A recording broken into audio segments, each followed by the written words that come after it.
સાંજના 7 વાગ્યાથી ભજન શરૂ થાય સવારના 7 વાગ્યા સુધી. જીગરજી, સાંજના 7 વાગ્યાથી ભજન શરૂ થઈ જાય સવારના 7 સુધી, અને દરેક કલાકાર કીર્તિદાનથી માંડીને નવોદિત સુધીના તમને કહું, એ બધા 2-4 ભજન ગાવા દરેક અલગ અલગ અલગ અલગ ઉતારામાં જાય, રાવટીઓમાં જાય.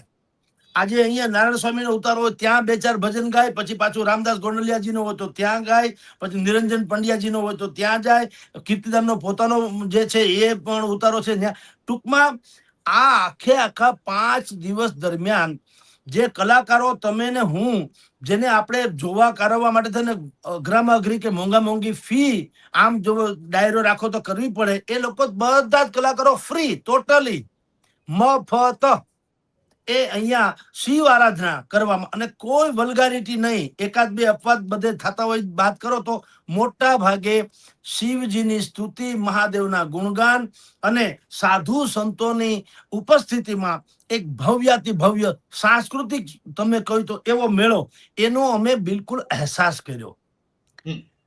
પેદલ જાય એનાથી મજા શું આવી જીગરભાઈ?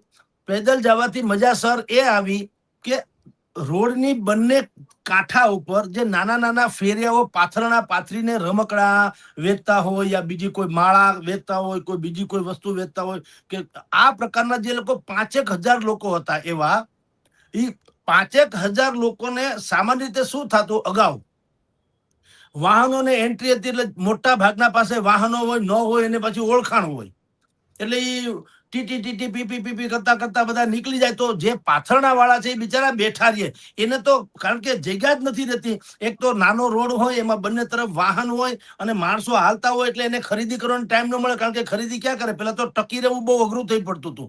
એટલે પાથરણા વાળા બિચારા બેઠા રહીએ અને માંડ એને કઈક થોડું ઘણું રોજીરોટી નીકળતી હોય. તો આ વખતે શું થયું, આખો માહોલ ચેન્જ થઈ ગયો.